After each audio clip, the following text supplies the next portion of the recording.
कौन है किसके इतने दुस्साहस जो मेरे राज में प्रवेश करने का कोशिश कर रहा है? मैं चल करके देखता हूं ये कौन है जो श्वेत ध्वजा आकाश मार्ग से लहराते हुए आ रहा है। मैं चल करके रोकता हूं ये कौन है।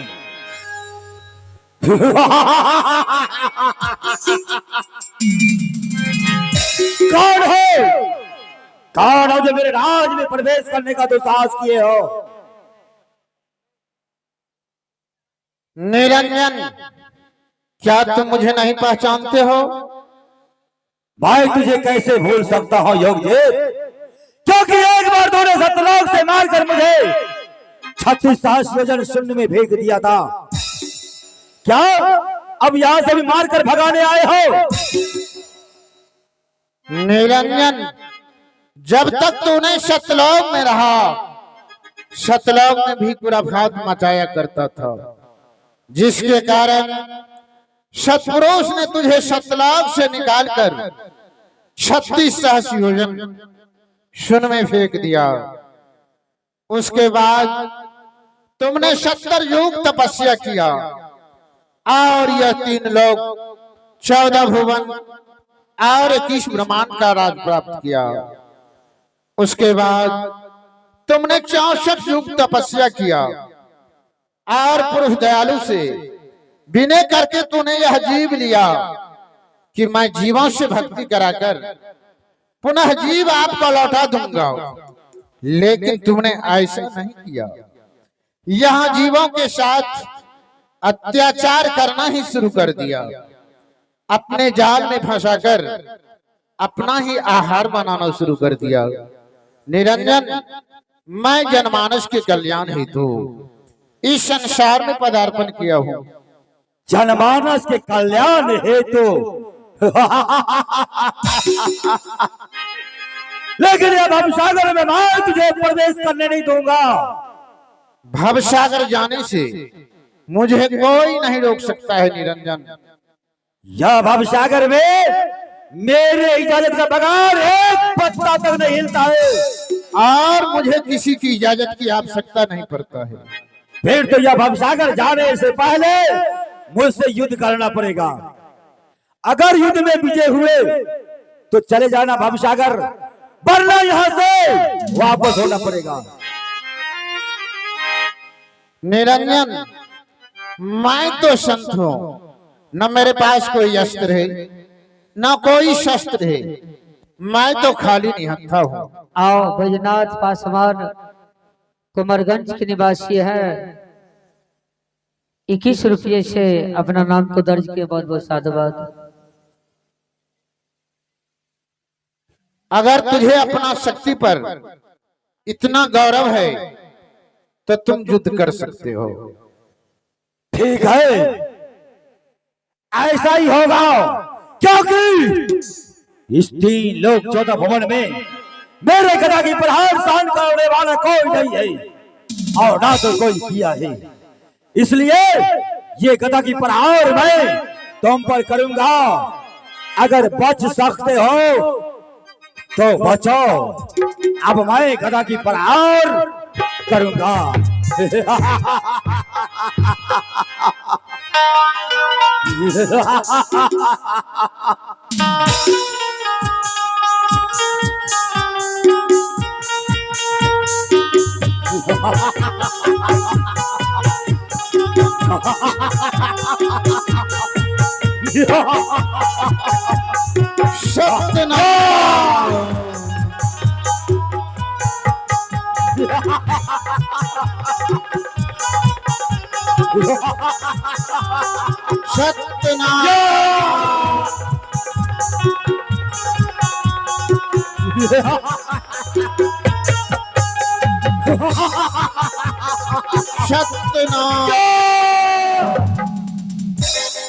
ये क्या हो रहा है? आज मेरे गदा की प्रहार निष्फल जा रहा है और मैं भी शक्तिहीन होते जा रहा हूं। नहीं, हे बड़े भाई साहब, मैंने जाने अनजाने में आपके साथ बहुत बड़ा गलत किया हूं, मैं बहुत बड़ा ढिठाई किया हूं, इसलिए आप अपना छोटा भाई समझकर मुझे क्षमा कर दीजिए। निरंजन, ढिठाई तो तुमने सही में किया, लेकिन मैं तो संत हूं। संत के पास दया और क्षमा के सिवा है ही क्या। जाओ, मैं तुझे मुक्त करता हूं। और हे भाई साहब, मैं अभी भी यही कहूंगा कि आप मत जाइए भवसागर। जो संधि चाप लेकर आप जनमानस के बीच जा रहे हैं वो आप मुझे दे दीजिए, मैं जनमानस में बांट दूंगा और भक्ति करा करके सतलोक को भेज दूंगा। निरंजन, याद करो उस दिन को कि तूने कौल करार करके यह जीव लिया था कि मैं जीवों से भक्ति कराकर पुनः जीव आपको लौटा दूंगा, लेकिन तुमने ऐसा नहीं किया और कह रहे हो कि जो संधि छाप आप जीवों को देने के लिए जा रहे हैं वह आप मुझे दे दीजिए। मैं ऐसा गलती नहीं कर सकता कि यह संधि छाप मैं तुझको दे दूं। हे भाई साहब, मैं तो इसलिए बोला कि जो भवसागर आप जा रहे हैं, इस भवसागर में आपके बात को मानने वाला कोई नहीं होगा, क्योंकि सब मेरे ही जालों में उलझा हुआ है। निरंजन, तुम यह कैसे जानते हो कि भवसागर में कोई भी जीव मेरे वचन को नहीं मानेगा? मैं जानता हूं कि संसार के मानव को तुम अपने जाल में किस तरह कर फंसा कर रखते हो। तेरा जाल है जो जप तप, मूर्ति पूजा, मांस मदिरा भक्षण, परनारी गमन, ये सारा जाल तेरा है और संसार के मानव को तुम इसी जाल में फंसा कर रखते हो। और ध्यान से सुनो कि मैं तेरे जाल को किस तरह काटूंगा। जिस तरह दूध में थोड़ा सा फिटकरी देने से दूध की सारी शक्तियां विलीन हो जाती है, ठीक उसी प्रकार मैं तेरे जाल को काटूंगा। और सत्य बचान बोलाऊं हम वाणी,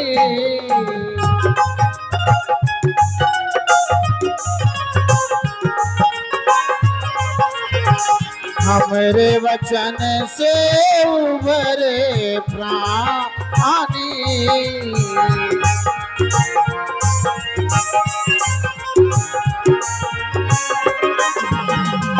काहे सवादी जो मन छितलाई,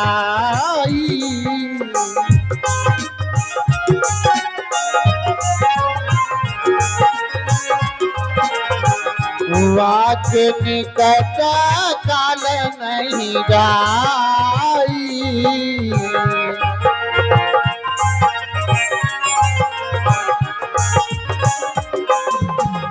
आमिया की जो पीरा पावे,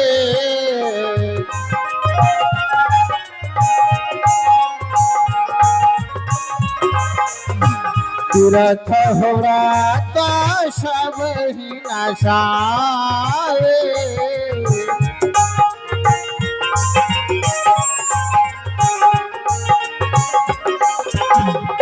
पाँच पच्चीस तीन गुण तीनों,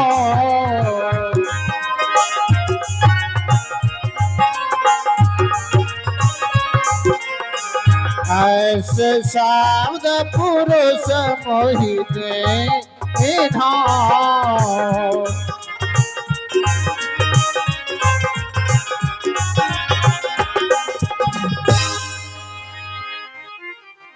ठीक है भाई साहब, लेकिन भवसागर जाने से पहले आप मुझे कुछ वचन दे करके जाइए। बोलो, क्या कहना चाहते हो? हे बड़े भाई, जब मैंने त्रेता युग में रामा अवतार लेकर इस धराधाम पर रामचरित का वर्णन करने आया था, तब मैंने समुद्र को बांध दिया था और तब से समुद्र के साथ मेरा बैरी हो गया। जब मैं कलिकाल कलयुग में जगन्नाथ के नाम से अवतरित होगा तो समुद्र मेरे मंदिर को नहीं बनने देंगे। इसलिए आप कृपा करके हमारे मंदिर का स्थापना करवा दीजिएगा। एवं मस्त निरंजन, तेरे मंदिर का स्थापना होगा। एक वचन और दीजिए भाई साहब। बोलो क्या कहना चाहते हो? मैं आप ही के नाम से 12 पंथ चलाऊंगा, आपका ही वेशभूषा भी रखूंगा, आपका ही नाम का आवाज भी लगाऊंगा, उसमें जो जीव आएगा वो मेरा होगा। निरंजन, यह वचन मैं तुझे नहीं दे सकता। तो ठीक है भाई साहब, आप जाइए भवसागर। जो जीव आपके वचनों को मानेंगे, जो आपके बताए हुए मार्ग पर चलेंगे, जो आपका गुणानुवाद गाएगा, मैं उन्हें उस जीव को अपने मस्तक पर चढ़ाकर या भवसागर पार कर दूंगा। लेकिन जो जीव मेरा पूजा करेगा उसमें आपका कोई अंश नहीं होगा। निरंजन, मैं तुझे वचन देता हूं कि जो जीव हमारे बताए हुए मार्ग पर चलेगा, हमारा गुणानुवाद गाएगा, मैं उसी जीव को उस परम धाम ले जाऊंगा। और जो जीव इस संसार में तुम्हारा पूजा करेगा, मैं उसे कदाचित नहीं ले जा सकता। ठीक है भाई साहब, आप जा सकते हैं भवसागर।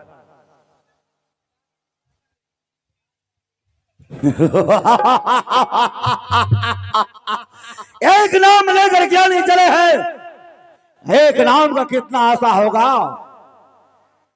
और मैं इन्हीं के नाम से 12 पंथ चलाऊंगा, इनका ही आवाज लगाऊंगा, इनका ही वेशभूषा भी रखूंगा,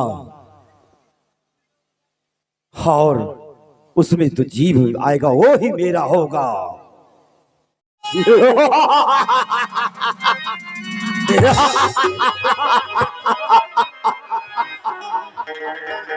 मेरा ही नाम है काल निरंजन,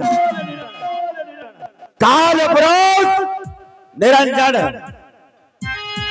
जिसे यह भवसागर की मानव नहीं जानते हैं कि काल है क्या चीज। कोई भी इस काल को नहीं जानते हैं, क्योंकि सब मानव तो काल के अधीनस्थ है। मेरे अधीनस्थ में सब है और सबका मालिक केवल मैं हूं।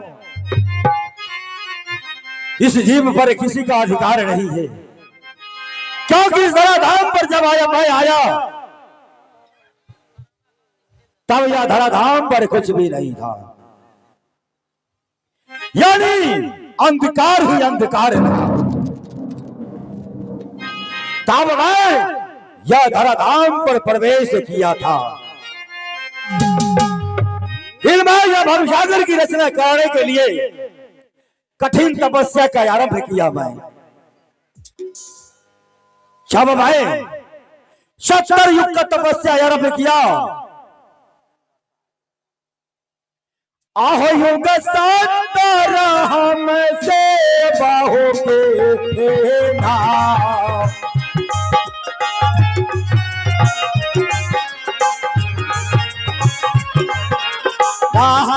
बराई पुरुष मोहे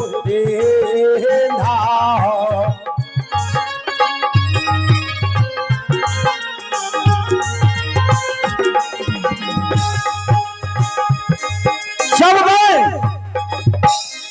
एक अंगूठा पर खड़ा होकर 70 युग तक तपस्या किया और उस तपस्या को मैं सफल किया, तब जाकर सतपुरुष ने हमें यह 3 लोक 14 भुवन 21 ब्रह्मांड 9 खंड 7 द्वीप का मुझे राजा बनाया। लेकिन मैं फिर भी अधूरा था, इसलिए सतपुरुष का दोबारा भक्ति आरंभ किया। अहो फिर चौसठ युग से बाहों के नाम,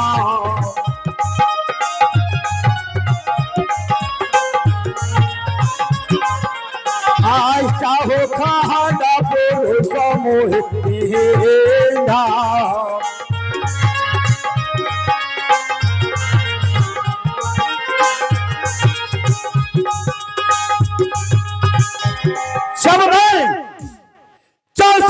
का भी तपस्या सफल किया, तब जाकर सत्पुरुष ने हमें अष्टांगिनी को भेजा, यानी आद्या को, जिसको यह संसार काली दुर्गा भगवती के नाम से जानते हैं।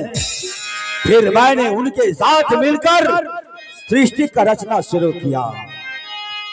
सृष्टि में मैं सबसे पहले 3 पुत्रों का उत्पत्ति किया, ब्रह्मा, विष्णु और महेश का। फिर यह सृष्टि का कार्यभार मैंने आद्या पर छोड़ दिया और मैं स्वयं शून्य में समाधि लगा दिया, जिसका पता न तो ब्रह्मा को चला, न विष्णु को और न महेश को। क्योंकि जब मैं यह 3 लोक 14 भवन 21 बड़भान 9 खंड 7 दीप मैं प्राप्त किया था, और सत्पुरुष से तपस्या करके जब मैंने जीव और बीज लिया, तब सत्पुरुष ने हमें श्राप दिया कि जाओ निरंजन, तुम तो यह 3 लोक 14 भवन का राज प्राप्त कर चुके हो, लेकिन फिर भी मैं तुझे श्राप देता हूं कि 1 लाख जीव प्रतिदिन भक्षण करोगे और 1.25 लाख का उत्पत्ति। इसलिए मेरा आहार प्रत्येक दिन का 1 लाख जीव है, और इसलिए मैं 1.25 लाख का उत्पत्ति भी करता हूं। लेकिन यह भवसागर एक विशाल समुद्र की भांति है, जिसका 2 किनारा है, एक है लोक और एक है वेद। लोक के किनारे पर मैंने आद्या को बैठा दिया हूं, जिसके साथ 40 लाख जोगिनियां रहती है और तीनों लोक में धूम मचाया करती है।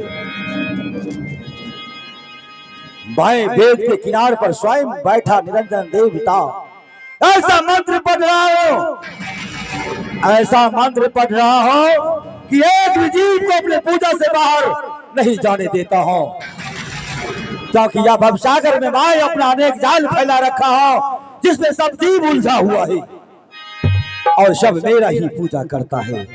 जो मेरा पूजा नहीं करता है, मैं उसे नाक कष्ट देकर मार डालता हूं, जैसे अग्नि में जलाकर मैं मार डालता हूं, पानी में डुबाकर मैं मार डालता हूं, पेड़ से गिराकर मैं मार डालता हूं, करंट लगाकर मैं मार डालता हूं, एक्सीडेंट कराकर मैं मार डालता हूं, पुत्र पिता में लड़वा डालता हूं, भाई भाई में लड़वा डालता हूं, माँ बेटी में लड़वा डालता हूं, सास पतों में लड़वा कर मार डालता हूं। ऐसे नाहक कष्ट देकर भाई सब जीवों को अपने तपस्या पर दबाकर अपना आहार बना लेता हूं, क्योंकि यह भवसागर की जीव मुझे 36 नाम से जानते हैं, जैसे काल, कैल, काल निरंजन, निरंजन, निरंकार, ओंकार, अहंकार, अद्वैत, केशव, माधव, जगतपति, जगदीश, ईष्ट, ईश्वर, राजेश्वर, परमेश्वर, परम ब्रह्मा, अल्लाह, खुदा, राम, रहीम, आलमीन, हक इत्यादि नाम से लोग मुझे जानते हैं और मेरा ही पूजा करते हैं। लेकिन यह 3 लोक 14 भवन मेरा है, इसमें सिर्फ मेरा अधिकार है, क्योंकि मैं अपनी तपस्या के बल पर इसको अर्जित किया था। हेलो, आइए, आजाद पासवान कुमारगंज के निवासी हैं, 51 रुपये प्रदान किए हैं, और महादेव पासवान कार्यक्रम के सचिव हैं कुमारगंज के निवासी, 51 रुपये प्रदान किए, और रोहित पासवान राज मिस्त्री है कुमारगंज के निवासी, 51 रुपये प्रदान किए हैं। सदगुरु इन दानियों को सदा सुखित रखे, बहुत बहुत साधुवाद। लेकिन यह मैं क्या देख रहा हूं कि आकाश मार्ग से श्वेत ध्वजा लहराता हुआ कौन आ रहा है? कौन है किसके इतने दुस्साहस जो मेरे राज में प्रवेश करने का कोशिश कर रहा है? मैं चल करके देखता हूं कि ये कौन है जो श्वेत ध्वजा आकाश मार्ग से लहराते हुए आ रहा है। मैं चल करके रोकता हूं ये कौन है।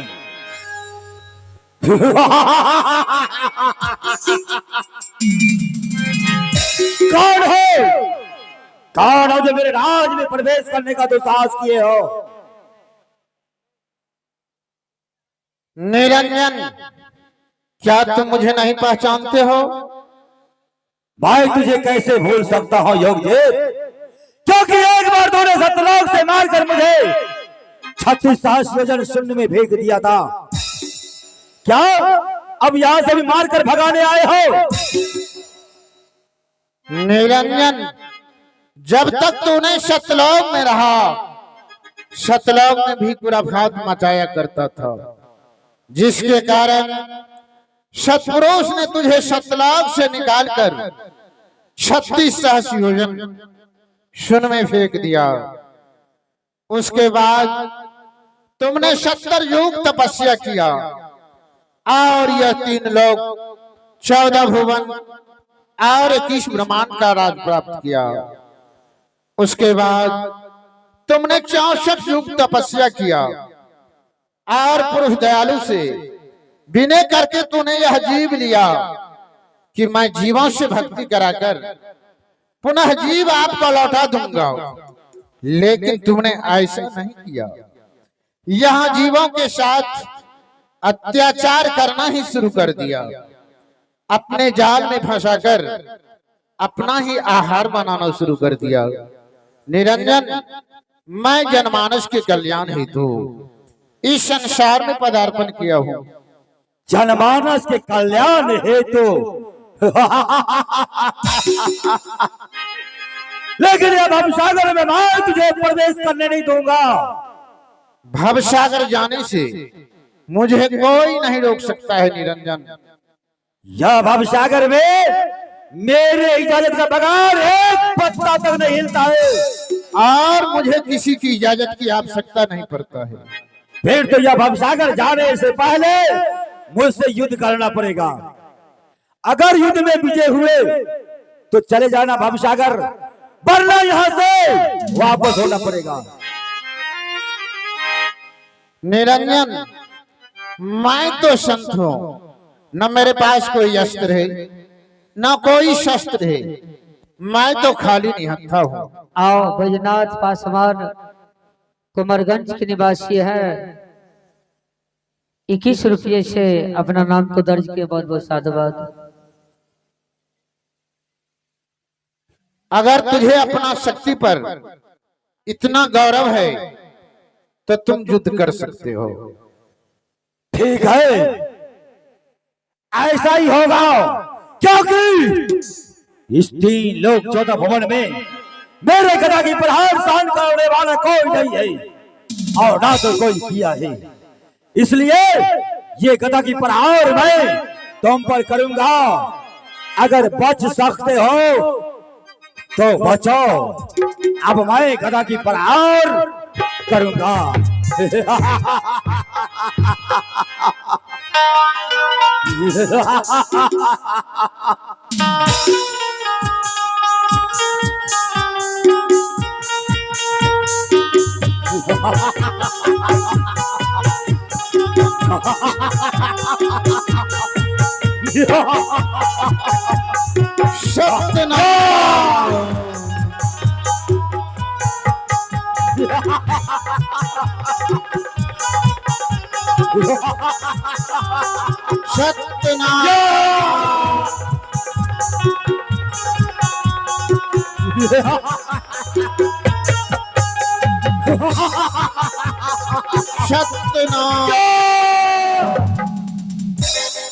ये क्या हो रहा है?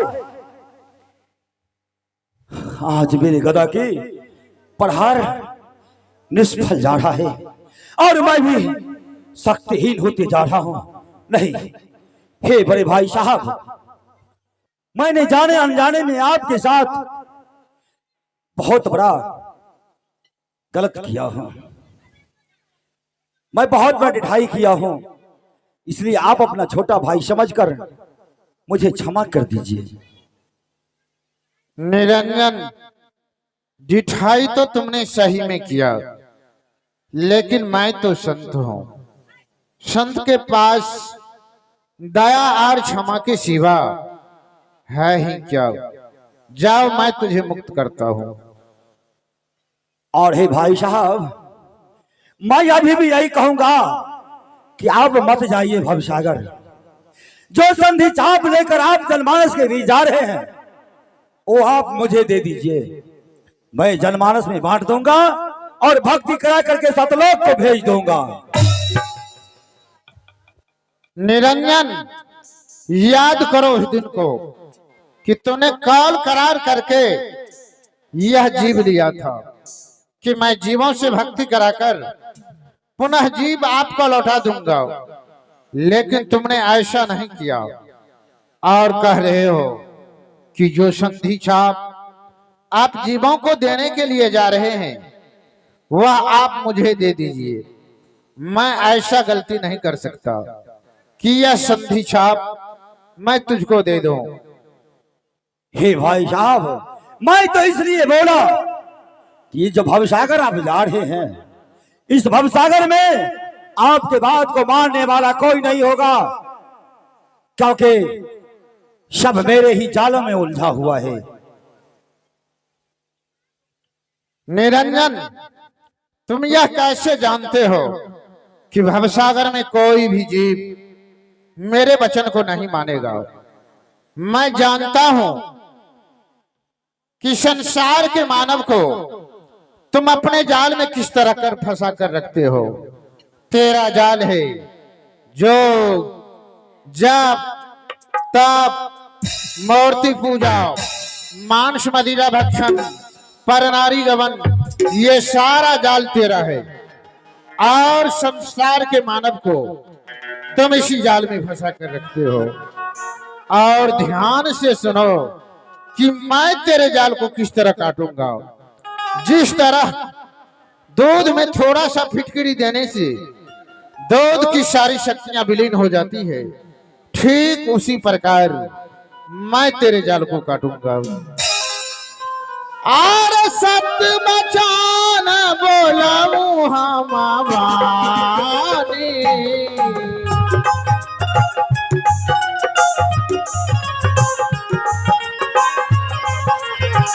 हमरे वचन से उभरे प्राणी।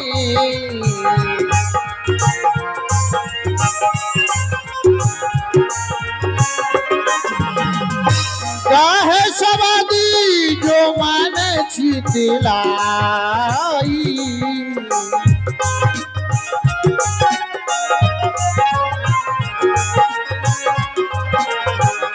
वाक निकट काल नहीं जाई।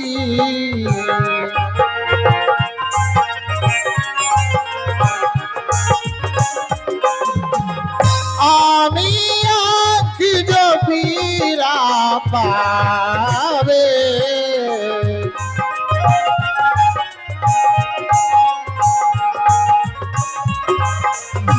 तीर्थ हो रात सब ही नशावे।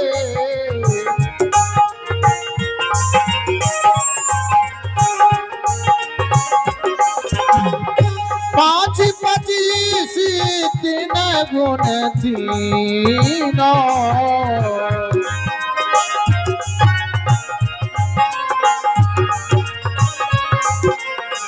ऐसे शब्द पुरुष मोहिते इन्हों।